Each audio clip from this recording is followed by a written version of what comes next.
વચ્ચે જંગ જામ્યો છે। ખેડૂત વિભાગની 10 બેઠકો છે અને જેના માટે 20 ઉમેદવારો મેદાને છે। 20 માંથી 5 ઉમેદવારોનું મેન્ડેટ ઉમેદવારને સમર્થન।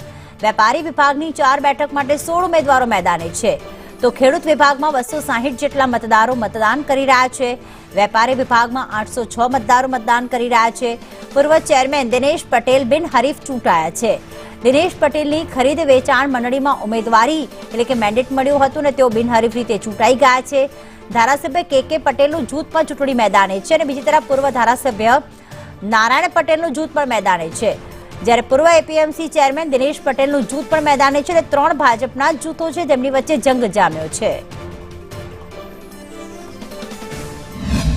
એપીએમસીની ઊંઝાની જે ચૂંટણી છે તે શરૂ થઈ ગયું છે, મતદાન જે છે શરૂ થઈ ગયું છે। અત્યારે હાલમાં જે ખેડૂત વિભાગની જે ટીમો છે આવી ગઈ છે, જે કેમ્પમાં ગયા હતા તે તમામ લોકો અહીંયા અત્યારે હાલમાં ઉપસ્થિત થઈ ગયા છે। અત્યારે તેઓ મતદાન કરી રહ્યા છે। મહત્વની વાત છે કે આજે 3 લોકો જે ભાજપની જે 3 જૂથો છે તે સામસામે ચૂંટણી લડી રહ્યા છે।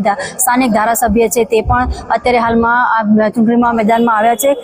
સૌથી મહત્વની વાત એ છે કે ભાજપના 3 જૂથ જે છે અત્યારે ચૂંટણીમાં મેદાનમાં છે અને તેમના અસ્તિત્વની લડાઈ છે। જે પ્રકારે પૂર્વ ચેરમેન છે દિનેશભાઈ પટેલ અને ધારાસભ્ય અને નારાયણ લલ્લુ તેમના પુત્ર, આ 3 જે લોકો છે તેમને આ મેન્ડેટ આપવામાં આવ્યા છે અને 3 ચૂંટણીમાં ઝંપલાવ્યું છે। ત્યારે પોતપોતાના જે ઉમેદવારો હતા તેમને કેમ્પમાં લઈ જવામાં આવ્યા છે। ખેડૂત વિભાગની પણ ચૂંટણીનું મતદાન હવે શરૂ થઈ ગયું છે। પાયલ સંદેશ ન્યૂઝ ઊંઝા। તો ઊંઝા એપીએમસીની ચૂંટણીમાં ધારાસભ્ય કિરીટ પટેલે દાવો કર્યો છે। કિરીટ પટેલે